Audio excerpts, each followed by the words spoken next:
Bhagavad Gita Chapter 1 Text 20 Om Namo Bhagavate Vasudevaya Namaha. O King, at that time Arjuna, the son of Pandu, who was seated in his chariot, his flag marked with Hanuman, took up his bow and prepared to shoot his arrows, looking at the sons of Dhritarashtra. O King, Arjuna then spoke to Rishikesha these words: The battlefield is no longer just noise and chaos. It has settled into a poised stillness. At the very center of it all sits Arjuna on his chariot, steady, focused, fully ready. His bow is raised, his body prepared, his attention sharpened into a single point. Everything is on the edge of motion. And right at that edge, just before anything actually begins, something very unexpected happens. He doesn't rush forward. He pauses to speak. Before that pause, the verse gives us one striking image to hold on to. Arjuna's chariot carries the emblem of Hanuman on its flag. This isn't an artistic flourish or a decorative choice. It's loaded with meaning. Hanuman, the devoted servant of Lord Rama, once stood on another battlefield altogether, the great war between Rama and Ravana. Wherever Lord Rama stood, Hanuman was there too. And wherever Hanuman stood, victory followed, not as mere conquest, but as the natural result of devotion fully aligned with dharma. That same presence, that same spirit is now resting on Arjuna's flag. Lord Sri Krishna, who is guiding Arjuna, is the same supreme reality who appeared before as Lord Rama. Where he stands, his eternal energies stand with him. Hanuman, the embodiment of unwavering devotion, is there symbolically on the flag. And his eternal consort, Sita, the goddess of fortune, who is never truly separate from him, is implied in that divine presence as well. All of this is folded quietly into a single image on a fluttering banner. This is what makes this moment so significant.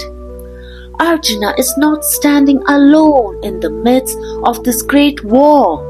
He is guided by Lord Sri Krishna, known as Rishikesha, the master of the senses, who holds the reins of both the horses and the situation. Arjuna is supported and protected by a deep lineage of divine presence and purpose. He has been placed in circumstances that are not random, not accidental, but arranged with intention.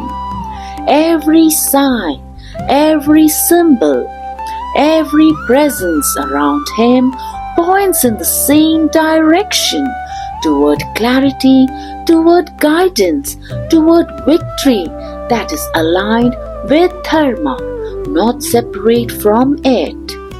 And yet, with all of that in place, before the first arrow leaves his bow, Arjuna chooses to speak.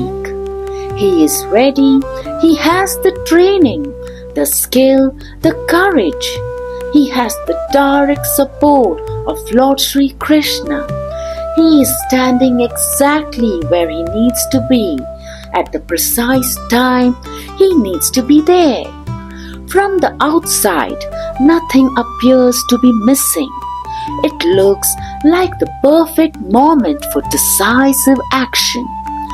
Still, he doesn't leap. He turns to speak. This is the first real shift in the entire scene.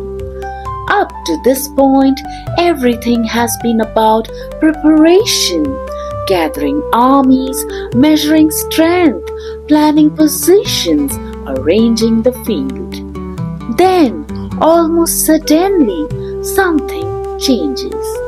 Action is held back. A stillness enters. Reflection begins. It might seem like a small detail, almost too subtle to notice at first glance, but it's incredibly important. In our own lives, we often jump straight from readiness into action. We feel prepared, so we move. We see an opening, so we take it. This verse quietly shows us a very different moment. Before acting, Arjuna chooses to look more closely to really see what is in front of him, to consider what this moment means, to try to understand the full weight of the situation. That decision to pause and truly see becomes the entrance to the teaching that follows. Right action doesn't come only from ability. It doesn't emerge just because we are strong, skilled, or confident. It comes from clarity.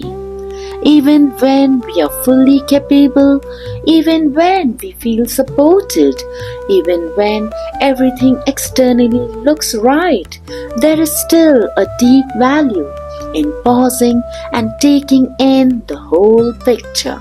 Seeing the situation clearly is part of the action itself. There's another layer here as well. Arjuna doesn't simply turn inward and stay there, locked in his own thoughts. He turns to Lord Sri Krishna, and that's a crucial detail. Reflection by itself, without the right orientation, can easily dissolve into doubt, indecision, or confusion. Reflection guided by wisdom, by a trusted higher perspective, becomes something else entirely. It becomes insight. It becomes understanding. It becomes the doorway to real wisdom. So the verse gently points us toward a different way of moving through our own conflicts and decisions. A pause is not a sign of weakness here. A pause, when it is used to seek clarity, to turn toward the right source of guidance, becomes a form of preparation. It's part of the discipline, not a break from it. Where we turn in that pause, whether we just circle around in our own minds or open ourselves to deeper guidance, shapes everything that comes next. May the wisdom of the Gita help us seek right understanding before taking action. Om Namo Bhagavate Vasudevaya Namaha. Until we meet again.